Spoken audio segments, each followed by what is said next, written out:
wish to achieve peace, and then is the only condition just to grow and to achieve a sustainable development everywhere.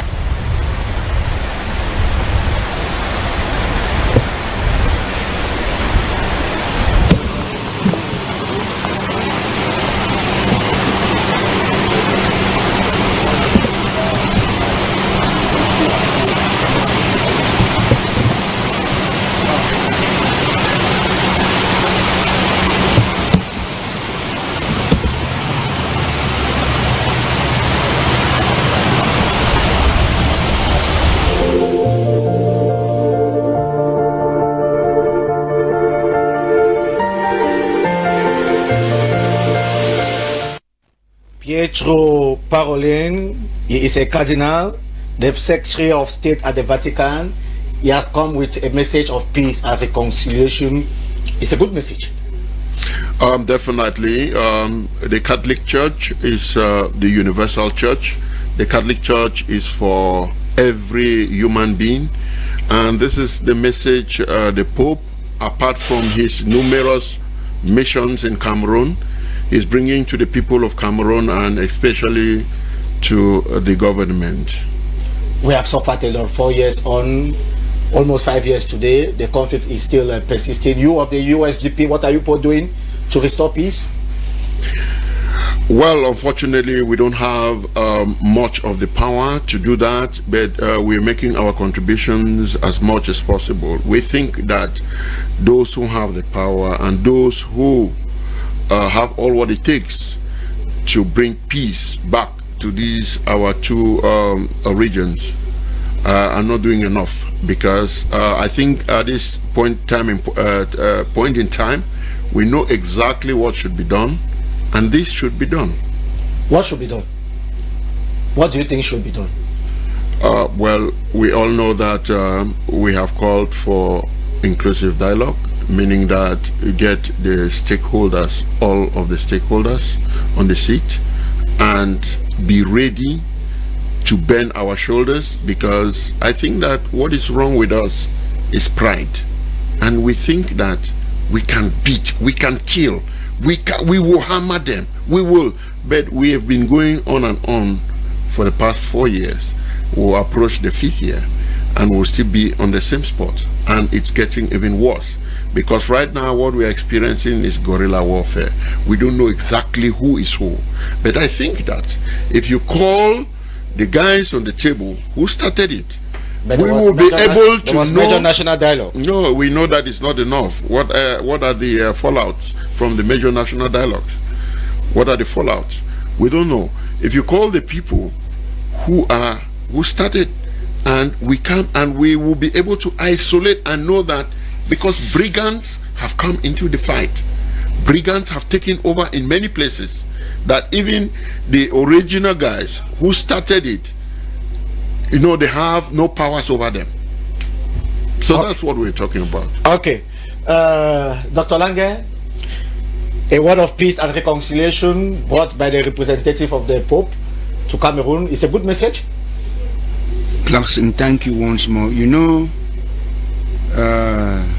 the relations between Yaoundé and Vatican from time immemorial speaks for itself, and it is not only linked to the fact that at the helm of the state, the President of the Republic, His Excellency President Paul Biya, is a Roman Catholic, but going back memory line, you're going to see that church-state relations, particularly, you know, at the level of the state and Vatican, Cameroon has shared a lot, and it goes without saying that the two last reigning popes visited Cameroon.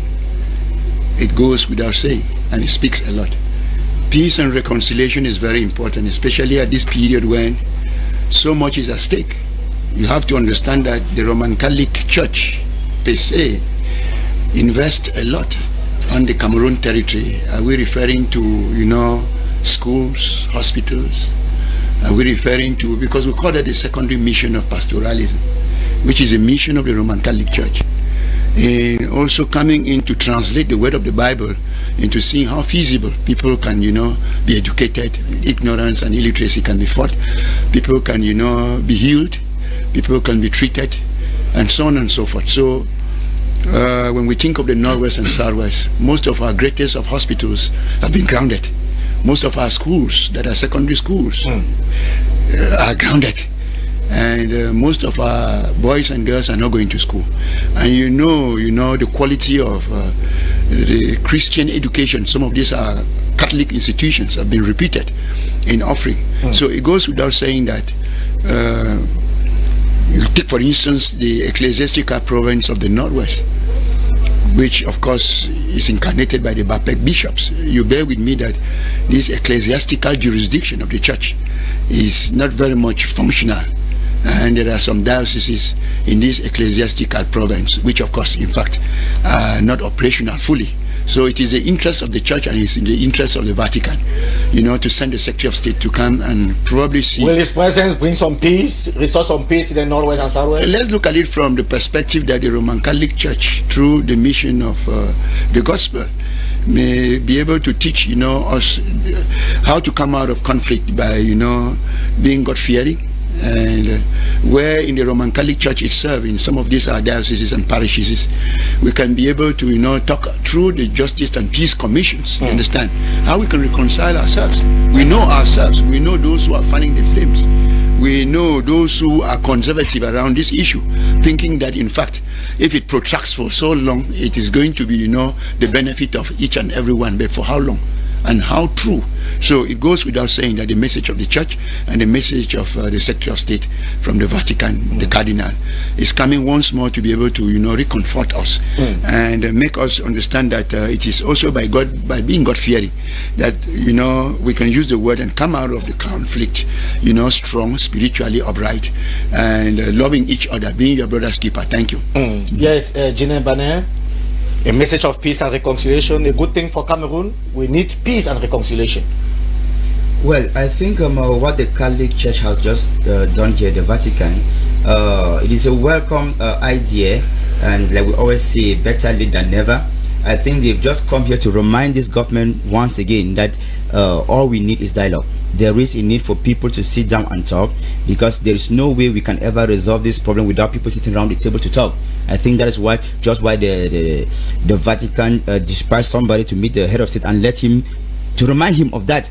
Because when you hear him talk about peace and stability and all, you see all these things can only be achieved through dialogue. And I heard you reminding my co-panelists of the initial dialogue we had in this country. The major national dialogue. We always say that one was a monologue. It was not a dialogue, because some of the stakeholders in this conflict were not part of that dialogue. And I often like to say that you cannot have a problem with a brother and you choose to discuss it with a neighbor while leaving out that brother, and you think that you are resolving a situation. No. So there is a need for dialogue, and perhaps if maybe, like we say, the head of state, like like the doctor here said, to being a Roman Catholic, perhaps he may receive that unction from the head of his church. Maybe for once, I even saw they offer him, I think, a Bible for prayers. Maybe for once he may be able to listen to this call and then accept to humble himself and call for another dialogue. And this time around, like we've often said, out of Cameroon, because that is one thing we always insist on. It should be out of Cameroon, in a neutral ground where the security of all other stakeholders out of this country who have been threatened can be guaranteed, that they can go there freely, talk freely, and be able to return to their homes freely. Because it is not all about inviting people. Remember when they talk about the first so-called national dialogue, people were invited to talk, whereas their names were booked down for arrest. You see, so it is difficult for someone to come under your roof for talks with you when he knows that his life is at risk. But we keep praying and hoping that this time around Mr. Bia Paul is going to listen to the call for peace and dialogue, and then organize something once again that can really unite Cameroonians sincerely and genuinely, and then group all stakeholders such that people talk this thing out once and for all, and then we see what happens after that. Yakubu, peace and reconciliation, a nice message from the Vatican. Yes, of course, Mr. Tabi. We thank the Roman Catholic Church for what they have been doing for peace and stability to reign in Cameroon, because it is not their first gesture they are doing towards Cameroon. And at this time in point, we need peace, and we've seen all the actions that the Roman Catholic has been doing, like what Mr. Elvis was saying, that the government was a monologue, it was not a major national dialogue at this time in point.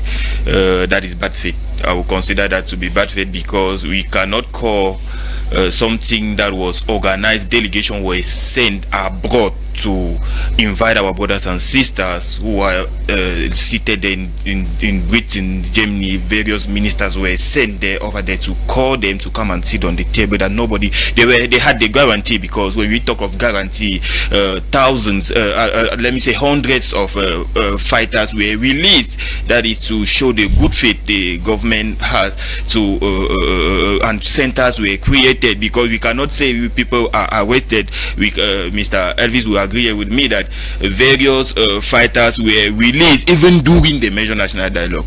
It is to show that the president is open, and is open to dialogue, and his doors are open for peace, because he said it not once, not twice, in various occasions, that our brothers and sisters who are fighting in him, who has been misled, because that's it, they are misled, because if you go to most of them, they don't even know why they are fighting, and they are torpedoing the education of our brothers, younger brothers and sisters. The head of state has called for them to drop their weapons and come back to their normal lives, join disarmament centers, because Mr. Tabi, it is simply anathema. We've never seen that before. We've never seen that nowhere, that people who took arms against their own motherland are created a center. People who contributed in the destruction of children's education, in the burning, the rate of killings. We don't know where so many things are coming from today, why so many things are happening. But this goes back to the originality of the war, which was, I think it was launched by the president, the head of state, who promised that he was going to crush all the terrorists in Bamenda, whereas there was a consortium of gentlemen who were ready to talk, who were talking, and because they refused all the money, because those are your weapons, of the CPDM. You always have money, you come with intimidation, and you come with nice promises of promotion, and then you have always gone away with that. But this time around, you met gentlemen who meant something for their people. They had their points, and they wanted that just grant these things for these people, because we know that the original MOU, Memorandum of Understanding, that we had between the two countries, Southern Cameroons and La République, Southern Cameroons and La République, have been flouted in front of everybody. They are making amends today, they are rushing, but on people's blood. We should not have gotten to this point. We would have done this thing better. But as I said earlier, because they came with those weapons, Professor Famendongo and the Minister of Communication, Minister of Communication? No, the Minister of Communication now, René Sadi, they were the last people who came to Bamenda, and we know that they proposed money, and the guys refused and said, no, why, just take these points and let's handle these points and everything will be okay. And immediately the next day when they returned to Yaoundé, those guys, the consortium was banned and they were termed terrorists, and that's the beginning. And that's how the head of state was misled to announce a war against them. And we all know today that the war has become a money-making thing, until the point where even the fuel that they are sending up there for the war has been pirated, and that's what has killed people in Chang, because they're carrying we shall be coming to that. They're carrying fuel on, you know, yeah. So yeah, no, investigations are ongoing, and will come out to that. We know that most of the time investigations in Cameroon will never get the results. Every one accident we have investigation, every one little thing we have investigation, but we'll never get the results, except the Ngambo incident.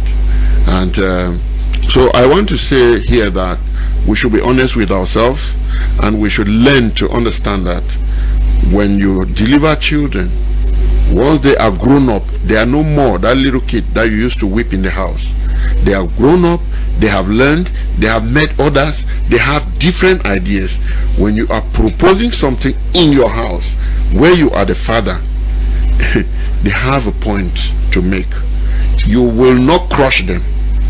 Take note that at that point even, you are weaker in many things. You are losing many things because things are changing very fast, especially today with our Android world, with the ICT.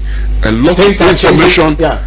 Is circulating that many people don't know. Things are changing very fast. Very fast. So tell us how Anglophones are responsible for the Anglophone crisis.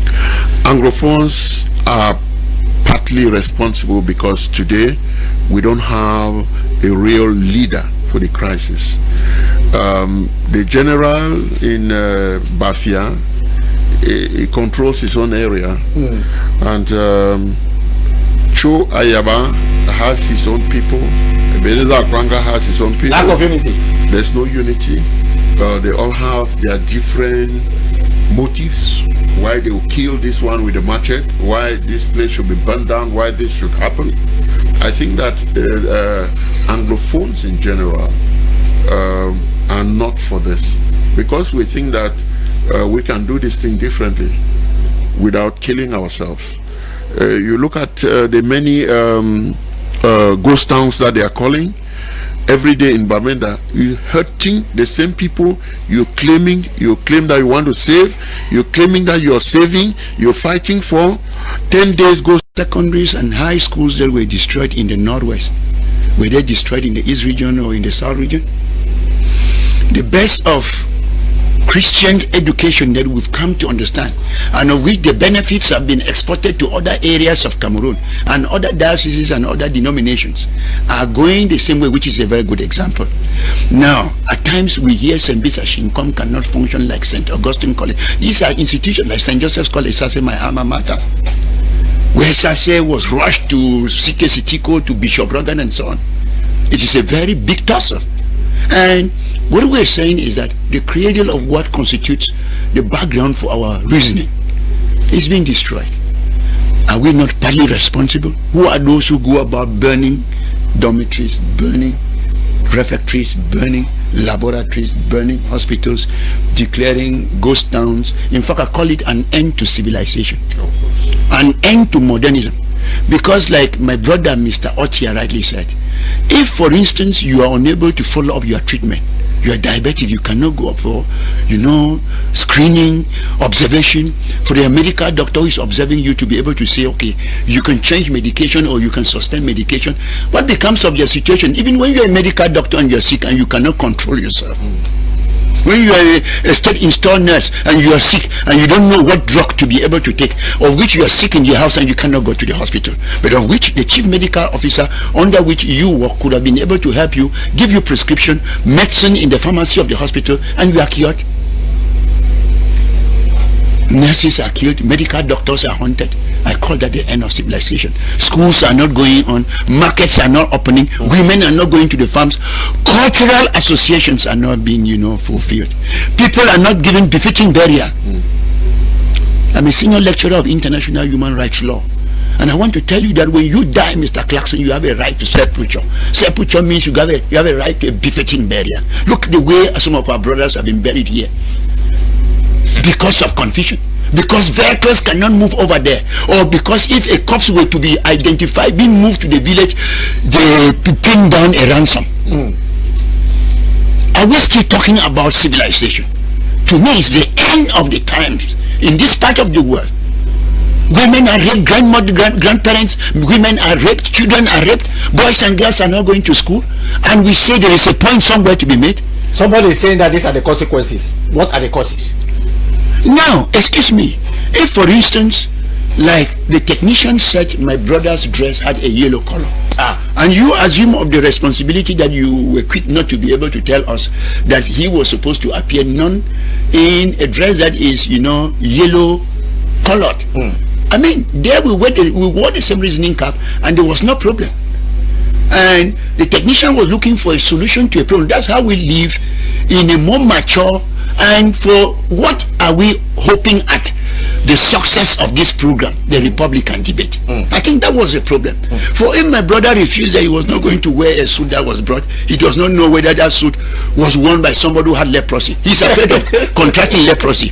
Or we are talking of COVID-19. You don't know from where a consequence may befall him. You get what I'm saying? We are not for the same objective. We're kind of like saying that if, for instance, you speak French and I speak English, and you say bonjour, and to me I understand that as good afternoon, then we have to wear the same reasoning cap. We have to create avenue where we can be able to understand ourselves and know that when they say bonjour, it means good morning. Bon après-midi, it means good afternoon. Bon soirée means good evening.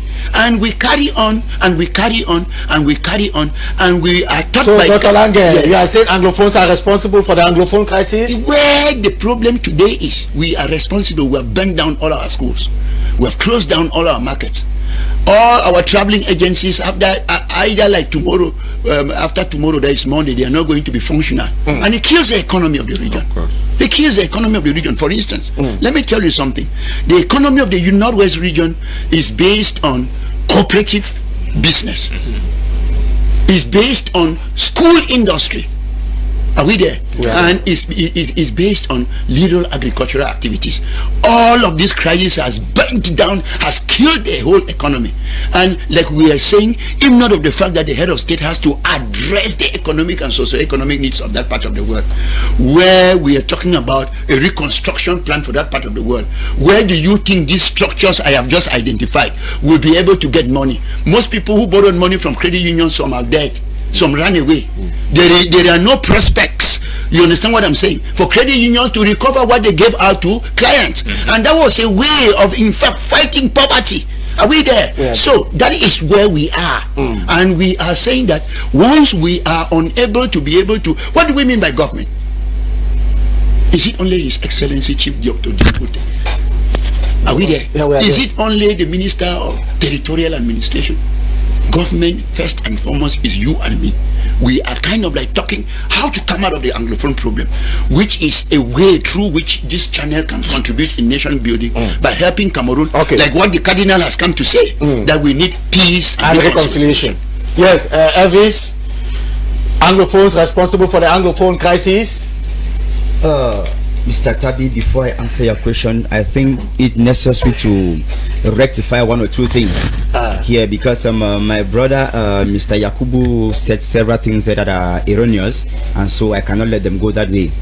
When he starts by mentioning that during their national monologue some fighters were released even in the course of the monologue, I want to reiterate here that people who were released were innocent civilians that were ferried from the southern Cameroon to this part of the country. They were not caught with arms, and even now as we are talking, thousands of them are still behind bars, languishing there, who have not been charged of anything, who have not been judged anywhere. Some are even dying in there. They don't know why they are in Yaoundé, but they were ferried and tagged as maybe Ambazonian fighters or whatsoever thing and brought to this part of the country. They were not fighters, because even the state of Cameroon has never even charged some of them of anything. They have not been proven guilty of anything. Secondly, you mentioned the issue of the national dialogue and said the government voted maybe 1.2 billion. I will start by reiterating again that it was 90 billion and not 1.2. But we should also 102. Listen, my brother, please allow him to 90 billion, that was the amount voted, and they said for phase 1 of that reconstruction plan that was supposed to begin May last year and end by April this year. I don't even know if they have even started or not. And like Doctor was talking, I mentioned the same reconstruction plan as maybe a possibility through which the government could eventually refinance maybe the economy in that part of the country. It's good, but what I always like to say here is that we should remember that you cannot talk about reconstruction. We are talking about a crisis here in the southern Cameroon when the war is still ongoing for 5 years now. You cannot be talking about reconstruction when the war is still ongoing, and you think that the idea of a reconstruction plan is something that people should just hear and they are so happy about it. It's a good idea to reconstruct after war. Yes, we are for it, we agree by it, but first things must be done first. And it takes me back to the coming of what must be done first? The coming of the Pope from the Vatican to Cameroon, for instance, is just to reiterate what someone have been saying. The very first thing is that we should sit down and talk. People should talk. all the parties involved should talk and come to the compromise, to the agreement, like Doctor was saying, that people must get a common cap of reasoning, that maybe we need to start with a ceasefire, and after that, when the guns are silent, we can now begin with reconstruction. You cannot talk reconstruction when there is war ongoing, because I learned the other day Japan, for example, planning to reconstruct 2 schools, water points, and health centers in the southwest. What if you reconstruct them today and the next day the boys come and destroy them again? So what would you have done? Absolutely nothing. Now, to come back to your question as to if Anglophones are responsible for the Anglophone crisis, I would say partially yes. And I will begin, for instance, with our Anglophone brothers, parents who are here at the level of the National Assembly and the Senate, for instance. Mr. Otia said something important. When the consortium leaders started discussions with the government in Bamenda and proved to the government that they were not the easy guys that they thought, the people, they were not really, they could not be corrupted, they were tagged terrorists the following next day and jailed. But now, remember that some of the promises from the delegation that left Yaoundé to them was, you guys go back to school, and then when the session begins in November of that year 2016, it shall be tabled at the National Assembly. I want to challenge you as a journalist, Mr. Tabi. Can you tell Cameroonians whenever the Anglophone issue has ever been discussed at the National Assembly from 2016 till today? Yet we have Anglophones who are members of the National Assembly, MPs. We have Anglophones who are senators. We have seen the SDF try their best to let this thing be discussed at the assembly, but others kept silent about the whole thing because, ironically, they feel comfortable in where they are and they care less about the well-being of their people back there in the southern Cameroons. That is where I start. I agree with you to say there are Anglophones in this country who are responsible for the Anglophone crisis. Secondly, we have officials who come out and they make derogatory, provocative statements. Instead of trying to see how they can calm down the people, people outrightly at times even deny that there is no Anglophone problem. They come out and deny that there is no war going on in the southern Cameroons, and then come out the next day to tell in all pomp that Mr. Biya has won the war. Which war are you winning when initially there has never been war in that part of the country? Do you think that with such declarations you are trying to appease the people so that they could maybe even drop their arms and come for dialogue? Or are you trying to push them to the forefront to continue with the fighting? But I really, like I say, some of all these type of declarations come from who? From Anglophones in the system. Now we talk about the reconstruction, the reconstruction plan, which to me is a non-event as of now. Who are those leading the plan? Anglophones. And you see how the government, the system in place, uses the same Anglophones that we have, people that we should have been looking up to as people who could actually talk some sense into the regime. They are the same persons that are being used to provoke the people. Is it a bad thing to put Anglophones? What? To help solve the Anglophone problem? It is not a bad thing, but they are reasonable enough, or they should be reasonable enough to tell the government that it's true we need to reconstruct, but before we get to the reconstruction phase of it, there are priorities. There are things that we need to do first. Like I have mentioned the issue of the dialogue. I have asked you one simple question. They said phase 1 of the reconstruction was to begin May 2020 and end by April 2021. Where can they tell us how far they've gone? And they started by announcing a 90 billion budget. And after that, they will tell you they are carrying out census to find out, let people tell them those who lost property and all that. How could you already announce a budget that you would need even without knowing exactly the destroyed property on the ground? So what did they base their minds on in announcing their 90 billion project already? And it also comes to one thing. When you look at even the reconstruction plan, you understand it is just another opportunity, because the crisis has become a money-making affair for many of them. Another opportunity to make some sacrifice. The reconstruction plan already, they have about, I think, a minimum of about 4 commissions that were created already. And we all know that commissions in this country are headed by people, and for sure those people don't work for free. Okay. So the 90 billion, if it were at hand, commissions and other people, they will start chopping the cash. Okay, Julian, their legs to that part of the country. Let's have Yakubu, Anglophones being responsible for the Anglophone crisis. Yes, it is a two-sided question. On the first hand, yes, I would say totally yes, because firstly, when we look at those who started the crisis, that is, we cannot have cooperatives, that is teachers and lawyers cooperatives. We know what is a cooperative, what is a trade union. A trade union is a group of people who come together to fight for better living conditions for workers in the same in their profession. But when we look at trade unions who forwarded some problems to the teachers and the lawyers trade unions, the government say yes, okay, let's sit down and see what to do. But unfortunately, the government sat with them, instead of forwarding the problem that the profession, because the argument they forwarded were very relevant, and they were very pertinent, because the destruction of the Anglophone system of education and the respect of the common law and law Owada and all the translation of all, it was very pertinent. But when we have trade unions who start talking of the form of the state, does that make any sense? A trade union who is asking the government, which is not a political party, to change the form of the state, does that make any sense? The government knew at that time that there was therefore manipulation, and they were just looking for a way, because the government initially, it is normal, the Anglophone, that is the former British Southern Cameroonians in general, as all the other, were asking for better living condition and equality in the distribution of the national cake.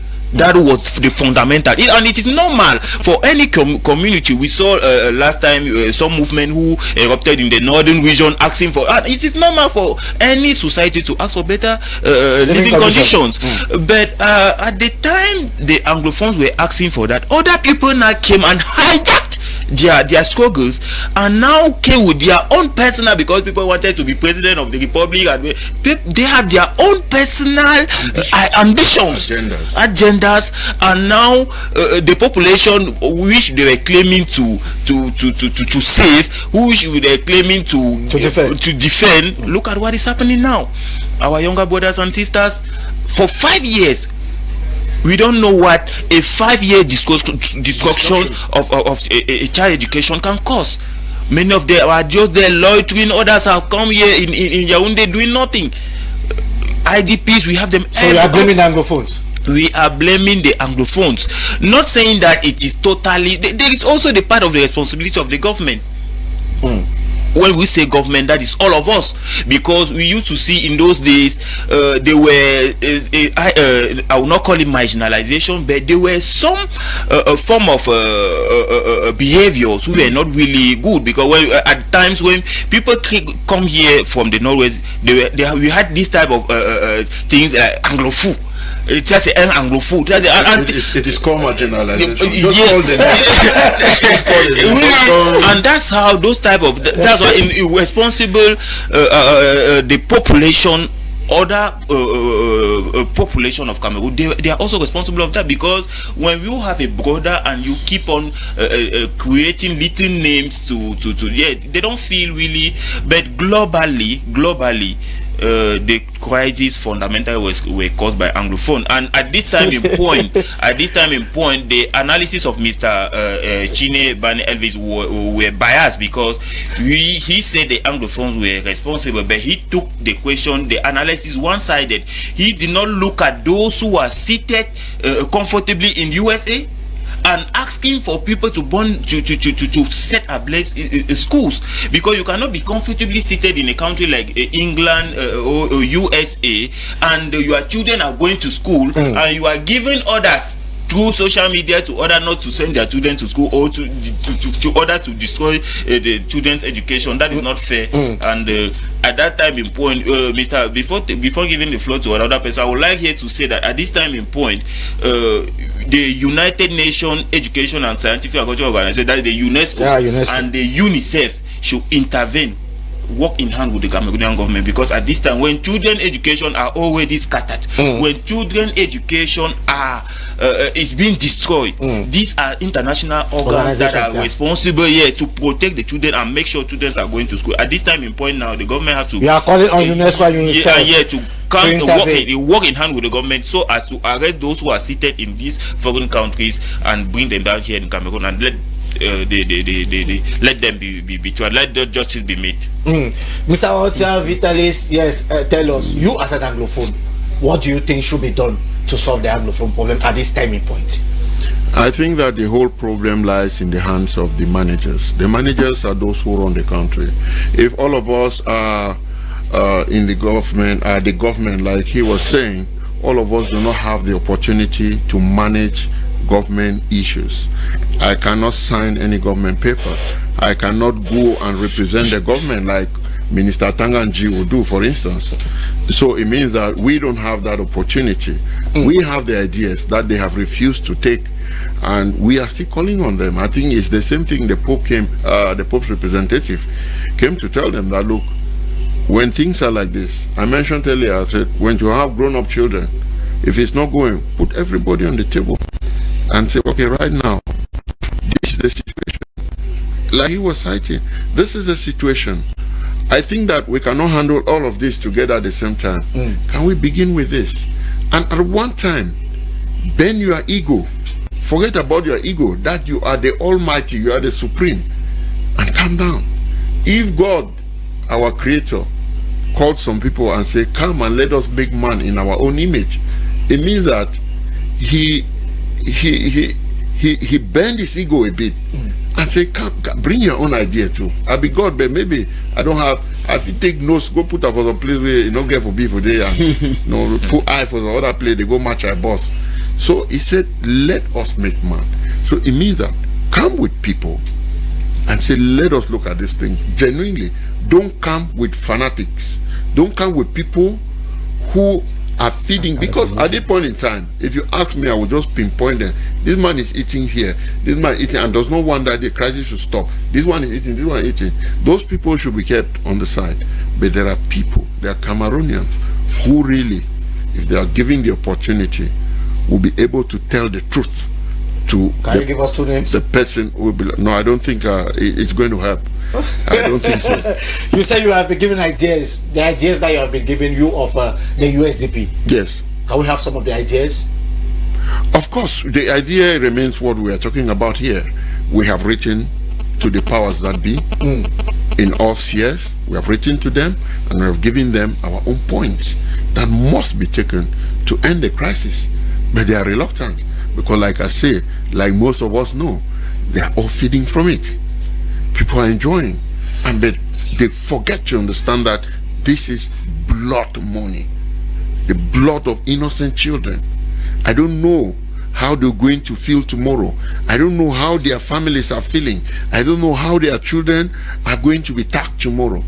We should all remember this, and that in this matter, that people are dying every day, innocent people, we should handle it with all genuinity, with all integrity, which is missing in most cases right now.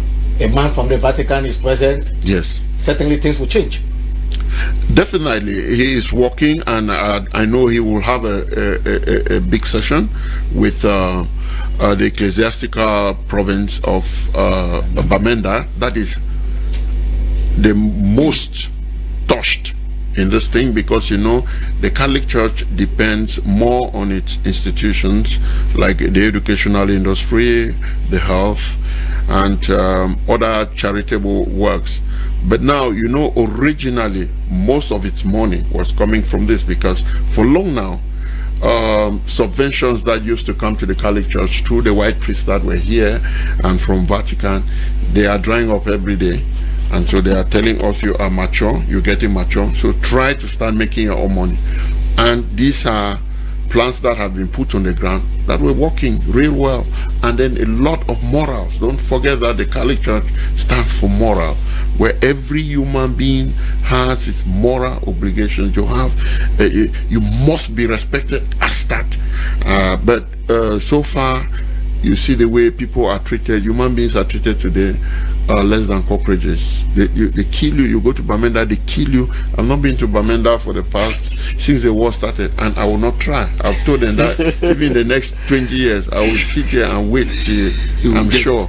Because you go and somebody takes you like that, they just kill you there. And then tomorrow they say, it's Amba, it's a meeting. But the first thing is that you are gone. You are gone. No, you are gone. The amount of people who depend on you, the amount of people who are looking up to you, they don't have you anymore. So it's something very, very serious. And it's not a political thing. It shouldn't be politics.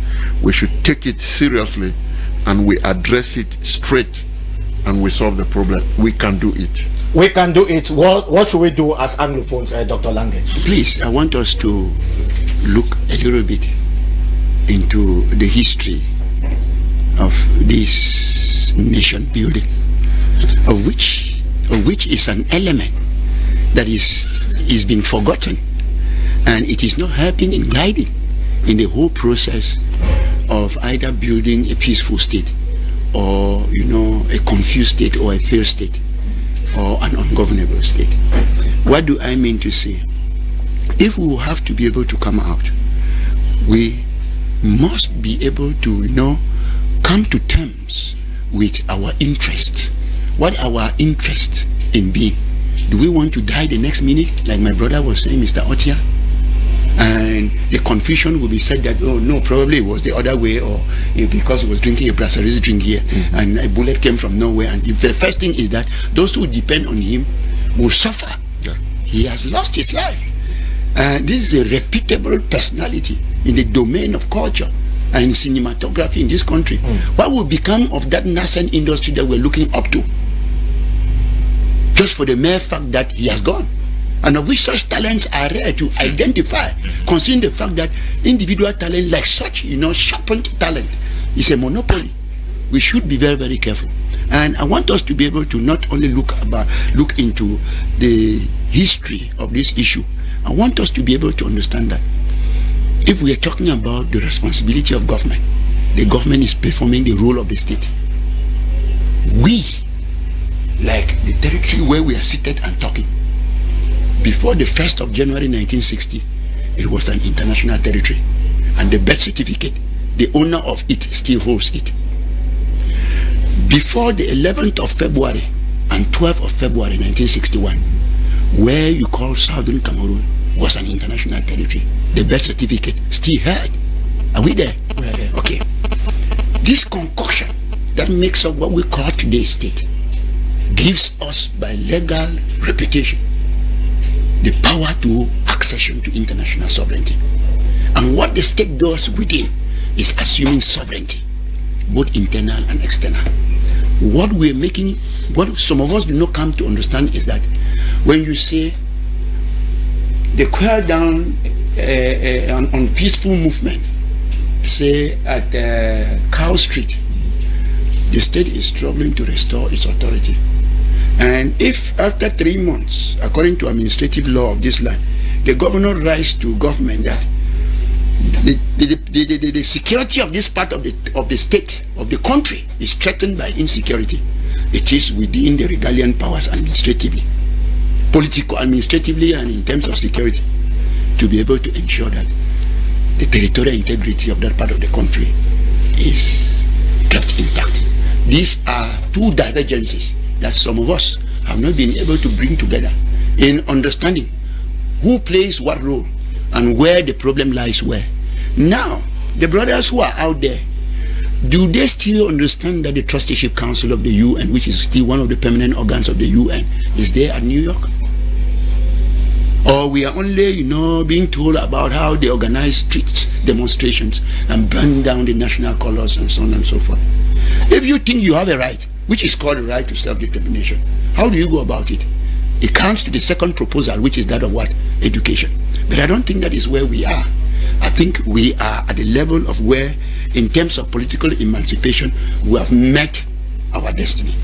Now, the problem now is, are you sure that somewhere down there, the idea of come no go will never result? If you were to think that you have come to be what somebody said here as Southern Cameroons, who will be a Graphy man? And who will be a coastal man? Who will be a Come No Go? And who will have power to decision? The oil is found where? And the hills that are empty without trees are found where? Which is savannah. It will pose another problem of nation building and carrying on. It will pose another problem of living together. So, where are we? And how are we living together? So you are advising Anglophones to do what? I am advising Anglophones to the education of knowing that the power to political destiny, which is political emancipation, is a big gift. And for them to be able to see how they use it maturely. Are you getting what I'm saying? I'm getting. To score whatsoever are the points internationally and so on and so forth. If today we are saying that the Cardinal has come from Vatican and is tomorrow going to talk in Bamenda, it is because that area is at the bottom of the heart of the Vatican City. And I am telling you that in state-state relations, it goes without saying that there is so much to be benefited if we are to understand the international relations and the advantages that come from these international relations to the development of the ecclesiastical province, to the development of the dioceses that are there, and for the development of you and me in terms of sociocultural development and so on and so forth. For it boys without saying, this issue can carry on for the next 400 years. And what we'll be used to talking about will be what? Children not going to school, women not going to the farms, women being raped and their grandparents being raped, people not going to church, transportation buses not operating. For instance, we knew that those who had transportation agencies in the Northwest were people who came from Bunda. Is it a lie? That's right. Okay, now they decide now to decentralize or relocate their businesses to other areas. It kills the economy the more. Okay, let's have Gene Banner Elvis. What should we do as Anglophones to actually settle the Anglophone crisis? Well, as Anglophones, what I would say is we must first of all, or at least some of us, should understand that there is nobody who is more patriotic than the other. Because there are some people who think that they are more patriotic, and you even see them take the wrong decisions, and they think that no other person should question what they have decided or what they think, by claiming or thinking that they are more patriotic than other persons. And maybe this is because they believe, like Doctor was just saying, that they belong to they are with the state, and that the state has that right or maybe prerogative to maintain its national integrity and all whatnot. But maintaining national integrity doesn't mean imposing on some people that which should not be. Mr. Otia said it. When you have children who have grown up, you should know how to table your issues to them, and you talk it out with them. You know, we started by saying Anglophones are responsible. Yes, and I said partially they are responsible. Be it those in government, be it those in the diaspora, be it the fighters on the ground. They are responsible. But we should find out if the state here is like the father in the house. The state pushed them to the wall. Because when you take the all Anglophone conferences 1 and 2 that held, these people sat down and they enumerated all their grievances and they channeled them to government. And even by 2016, we remember that they have sent numerous delegations to Yaoundé in various forms, be it in written or in persons, to meet authorities in Yaoundé, but they were never received, or at least they received you, but they do not tell you anything concrete. And now when the people went out in the streets peacefully in their demonstrations, the government got up, and because they think they have the military, they started hammering on the people. You don't push someone to the wall and you think that the person will not retaliate. So at one point in time, when I hear people talk about recuperations, like the government likes to say, the government should know that they caused this thing from the very onset, because they wanted to think. And I always like to say, somebody mentioned the idea here of Mr. Bia being misled. Mr. Bia has never been misled by anybody.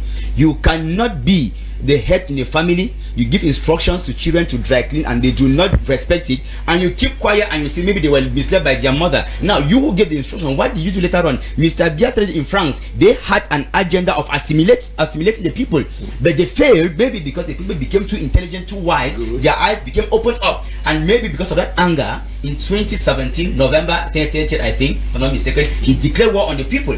Remember that before declaring the war, on the 22nd of September, they shot on those people who were marching with peace plans. They were not carrying arms, not even sticks. On the 1st of October, 2 weeks after, they shot at them again. The same people were carrying peace plans and not sticks. To tell you, the head of state, that we have problems here. Look into our situation. And you sent out the military to kill them. And now when you kill them in their hundreds and they decide to pick their den guns, you started by making a mockery of them.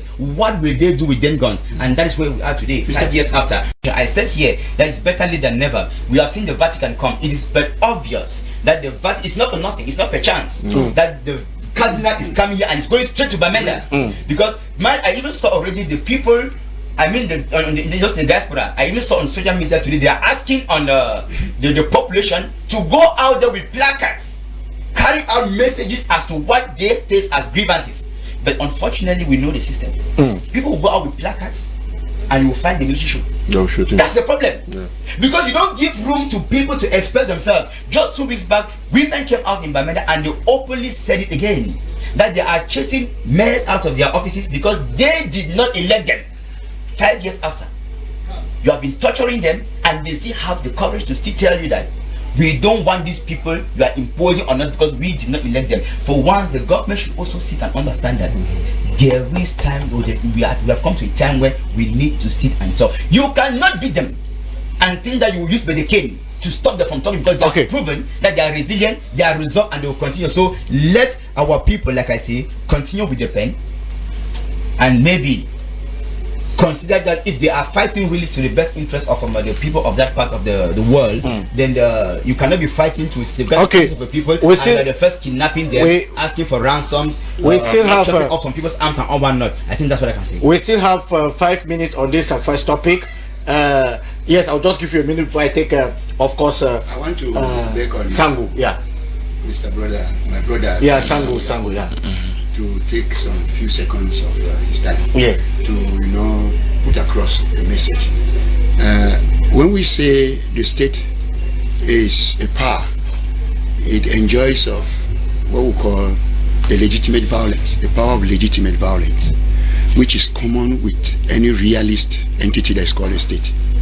Even Vatican, with the status of a state, exercises legitimate violence as a theocratic state. It's a theocratic state. Okay, what are we saying about legitimate violence? It is not for nothing if you get into the philosophy of security and defense in a country. It's not for nothing we have prisons.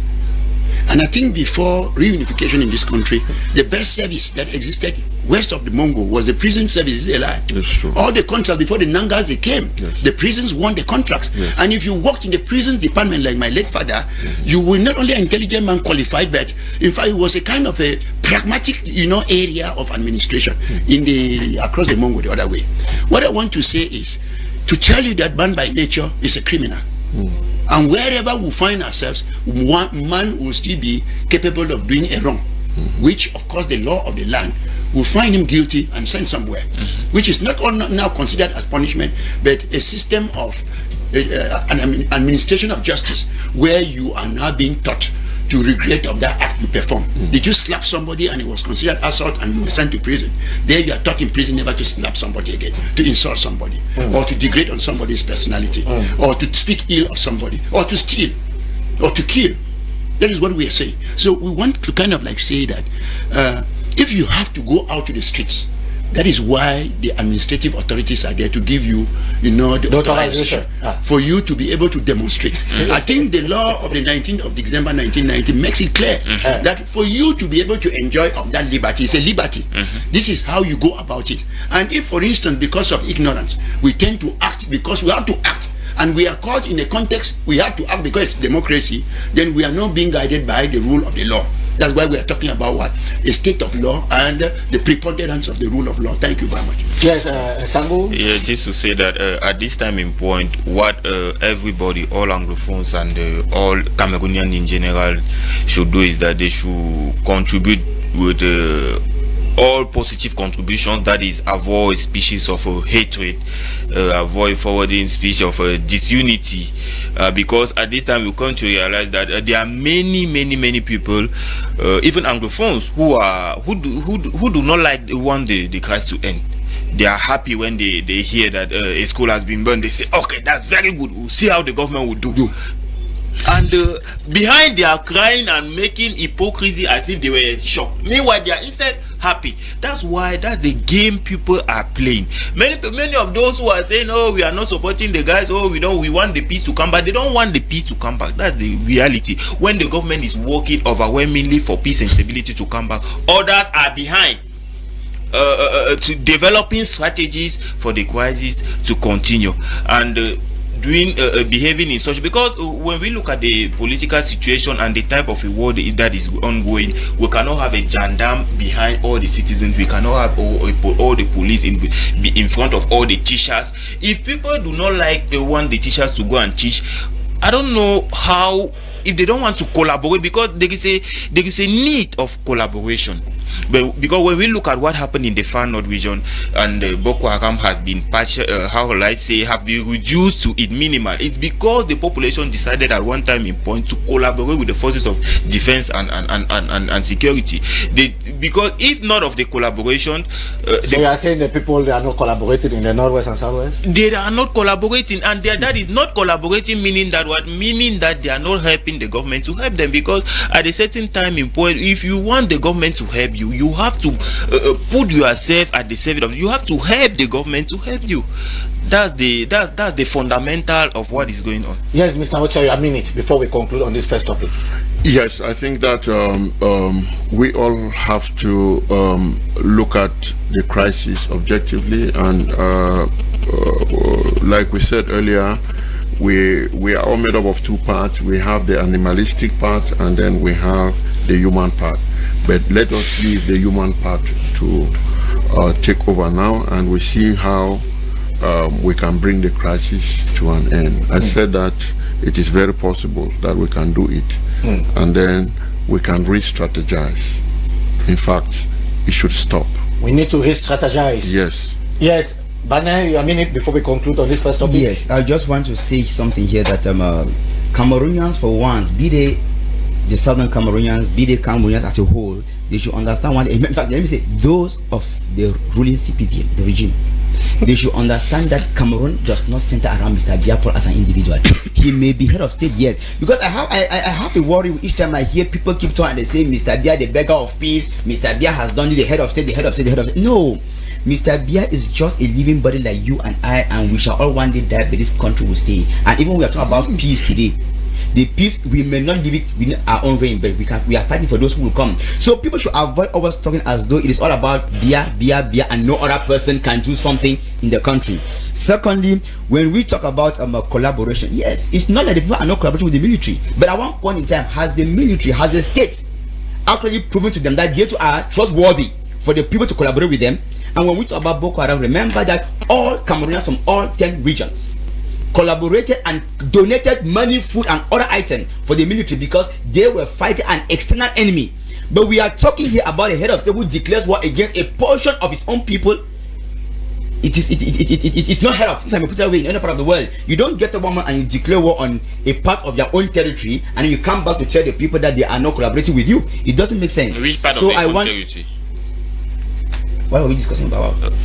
No, well, because no, you should be. We are on a serious program. You cannot say the Mr. head of Yakubu, state please, declare when war I- on the people. No, the head of state declare war declared on war. those who were illegally holding arms Thank you against very their much. own motherland. And And we as the head of state, he has been mandated by the Cameroonians to protect the integrity of Cameroon. Mr. At the Yakubu, I time have the people- floor, please. When you are talking, I listen. No, because I Listen, can't please. let that go, Mister. You Please, sit allow you him to talk, talk. I listen. Allow You him can to react talk. after Please. me, but Please. I have the floor. Yeah. What I am saying, he declared war against a part of this territory, and you know very well, we've seen the military destroy, burn houses, burn schools. The schools and the house are not only burnt by the armed fighters.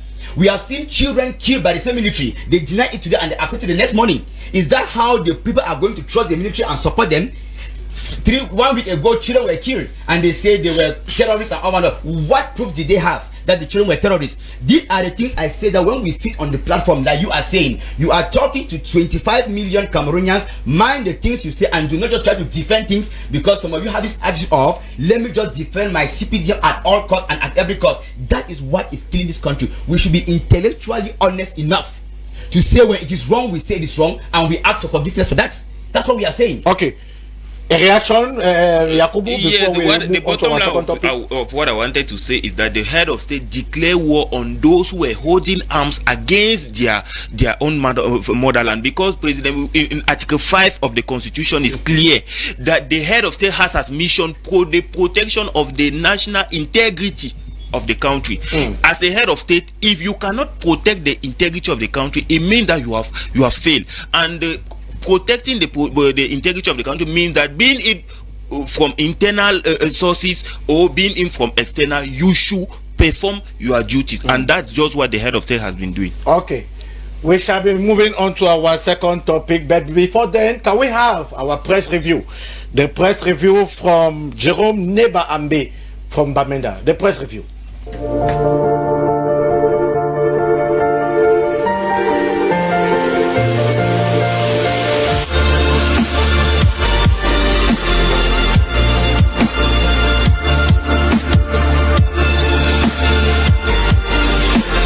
We start today's press review with the Guardian Post newspaper. As the paper writes, another black weekend, fresh atrocities in Northwest. Men in military attire slaughters 4 teenage boys. Suspected Amber fighters kidnapped, naked and mercilessly torture women for allegedly dating soldiers. The Voice newspaper on the same story says, stop the war, end wanton teenage executions. Army kill 4 children mistaken for terrorists. The Guardian Post returned to the January 23rd Bamenda killings and says military claims slaughtered teenage boys were terrorists, but cops parading mourners. Rubbish claim vow killers of the innocent teenagers will never know peace. Unlike the Voice newspaper, after killing 4 youth in Bamenda, the paper says army spokesman shocks family with gospel truth. The unruly soldiers who shoot above the law in whom, says the paper. Regional Council Executive, the Post January 25, 2020 edition says nobody would take on us from Yaoundé, says Northwest President, while we are starting work right away. According to the Southwest President, Agent newspaper on its part right, don't expect much from Yaoundé anymore. Northwest newly installed chief executive challenges population. The weekly newspaper, the Herald Tribune, says we have begun business in earnest, as per the words of Professor Furu Angwafo III, Northwest Regional Assembly President. The Star Infos on its part says Kibet Timi Evuna, former government delegate to the Yaoundé City Council, is back, but this time as president of the Regional Executive Council in Yaoundé. Away from that, the horrific road accident in Chang West region of Cameroon got the attention of many newspapers. Horror in Chang. The Guardian Post writes 53 roads dead in accident involving truck transporting illicit fuel. Law enforcement officers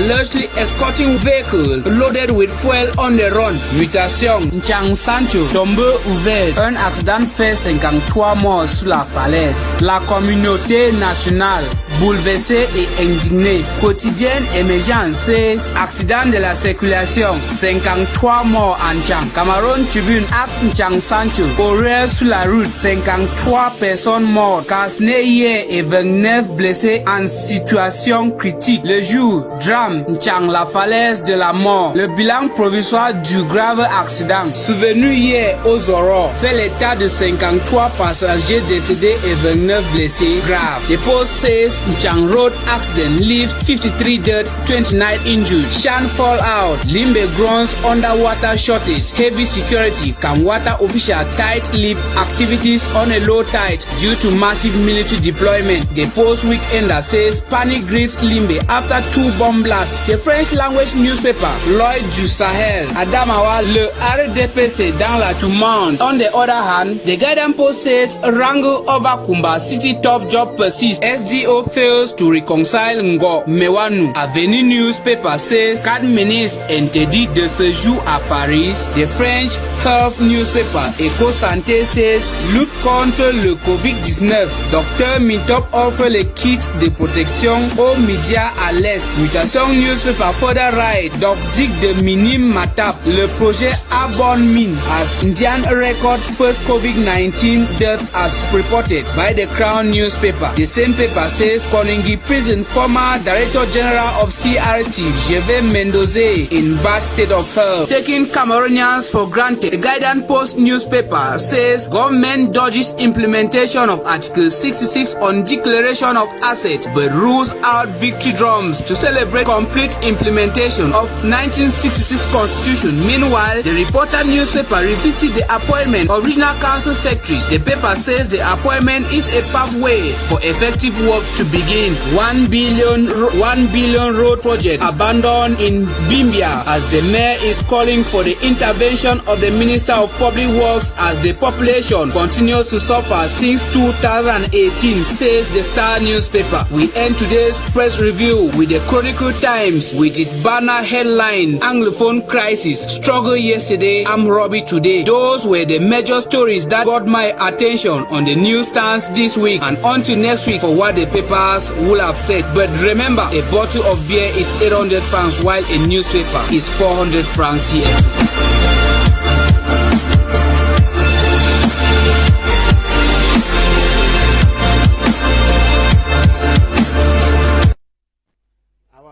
From the Northwest, Jerome Neba Ambe. A bottle of beer is 800 francs CFA, while of course a newspaper is just 400 francs. Mr. Otia, that was a good ending there from Neba. A very good one, and that reminds us, and it's a fact, that we don't read enough. But the good news is that we watch a lot of videos. And that's why we of the film industry are looking beyond just entertaining, but now more to educate people. And we are coming up with something very serious to see how we can reset the mindset. Because if nothing is done, in the next 10, 20 years, it's going to be a shamble in this country, this beautiful triangle. Can we have our second topic on the screen? We are talking the Chang accident. 53 people actually perished in that accident. We just saw some photos there. Dr. Langer, a regrettable situation? In fact, it's a whole challenge to emergency management and homeland security, particularly, especially in the area of transportation. And in fact, it's what we may call a carnage, where more than 53 people, in fact, lost their lives in few minutes, and you can imagine in the night. So, who takes the blame?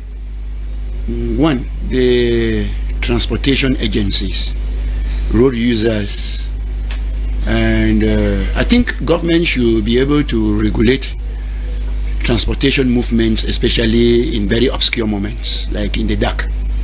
Yes.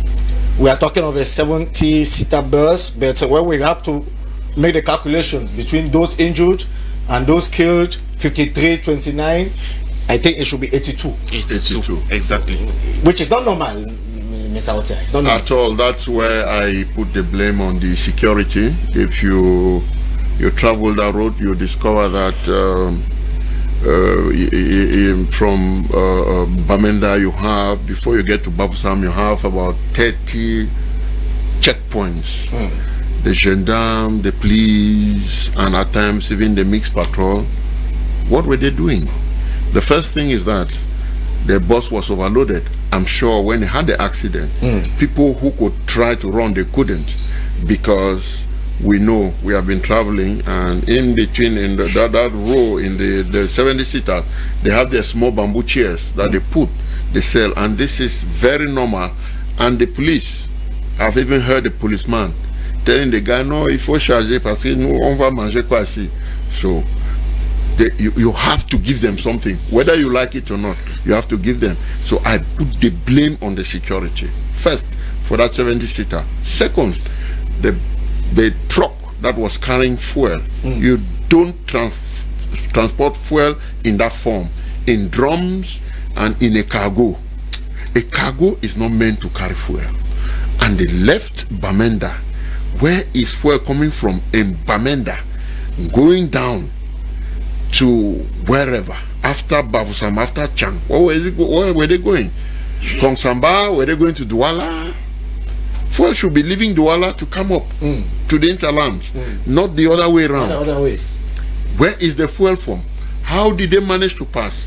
Reports like we got from there are telling us that there was a custom in the truck and another policeman who were, clearing the way. So it tells you already that it was illegal, but official. That there is a big man in this country who is in charge and who could afford to send those guys to lead the truck to its destination.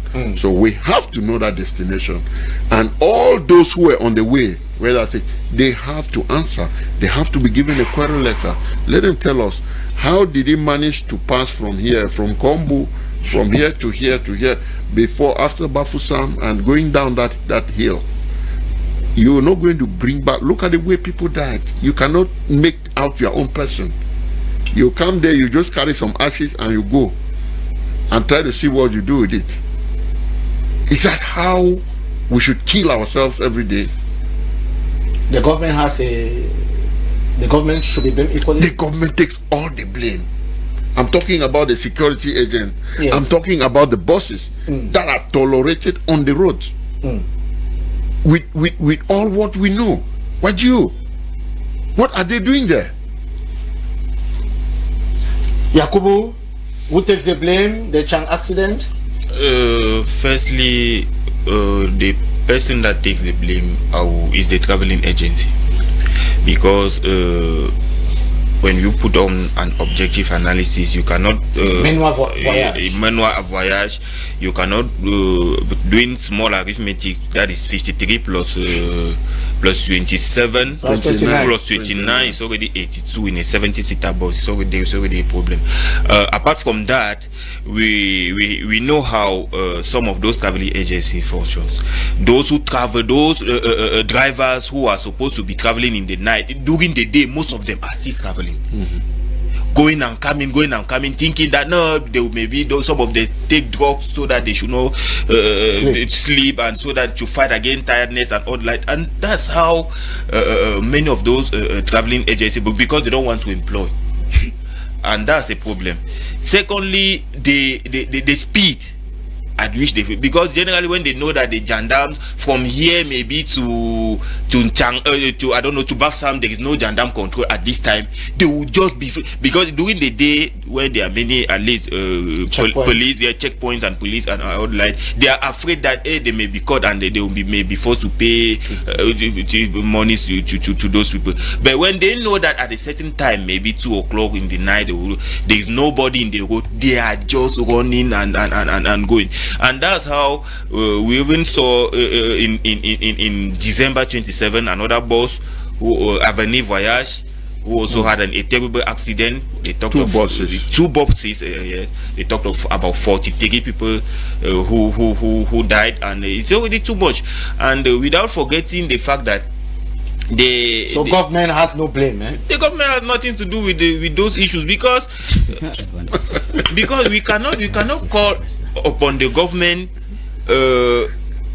at this Why time. do we have checkpoints on the road? Why do we have military people on the road? Even Why if are we they have, there? Even if we have checkpoints at every 2 kilometers, there are people who will always misbehave. There are people who always go and collide, and because you cannot see two people transporting like the other time with Avenir Voyage. They say 2 buses of Avenir Voyage who came and collided. What does the government has to do with that? They did not collide. Anyway, we don't know. Nobody was there. After investigation, they said they were. Okay, the government is not traveling agency who we came together. don't have much time. We still have something like 4 minutes before we conclude. Yes, Gina. Yeah, I was just say it is quite regrettable what we witnessed on our roads. And before I answer you, I say it's also regrettable, like I earlier said here, that we should not sit on platform just to defend the government at all costs and at every cost. When someone says government has no blame at all on road accidents, I don't understand that, because you are asking who is to blame. Yeah, who takes it? It's an entire chain, beginning from government. When we talk about government here, we are referring to the Ministry of Transport, we are referring to Public Works. If you take even the defense, Security. the security, all those who are aligned along the road, they are all the government. But now, like we say, if the travelers agency has its own blame that they overloaded their car, maybe the car in itself was in a bad state.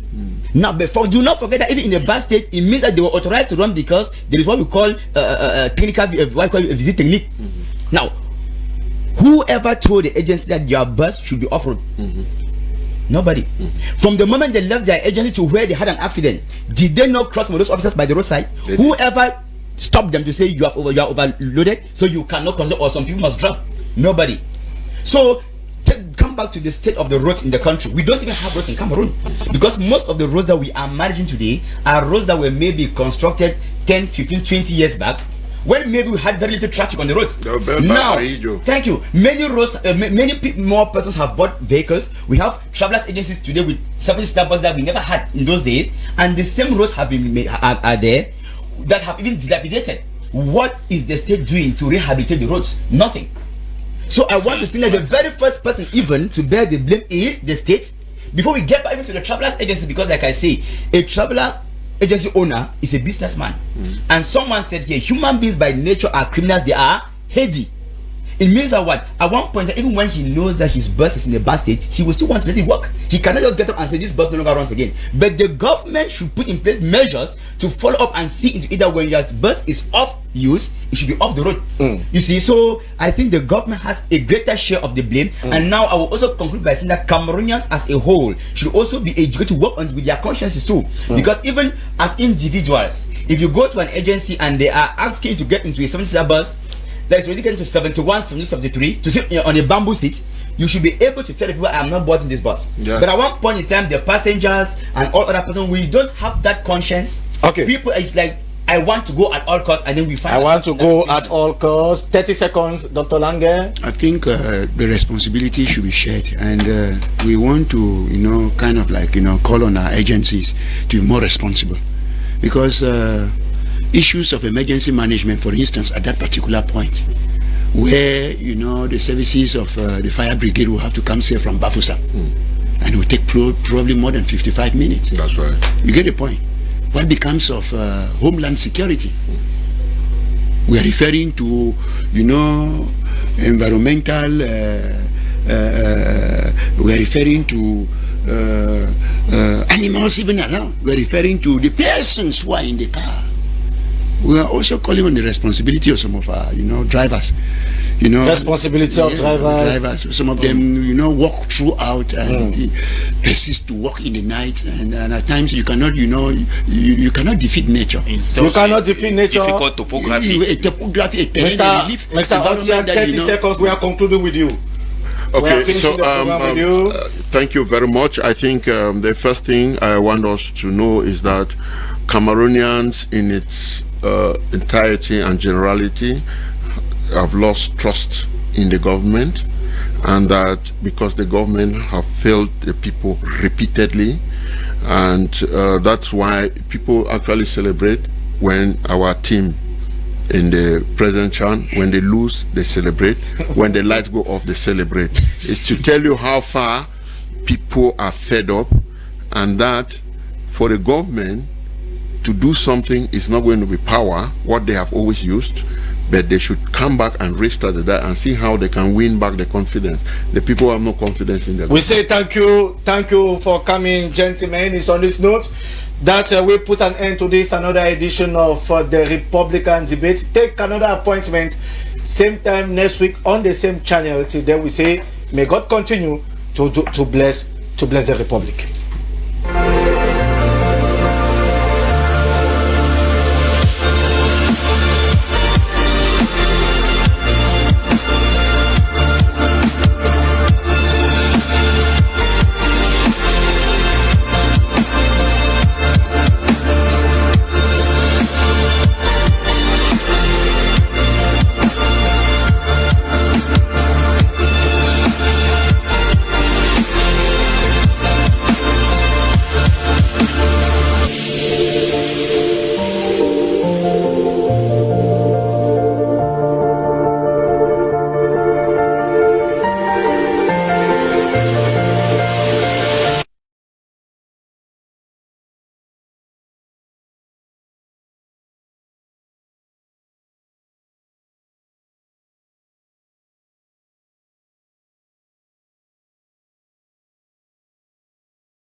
Thank you.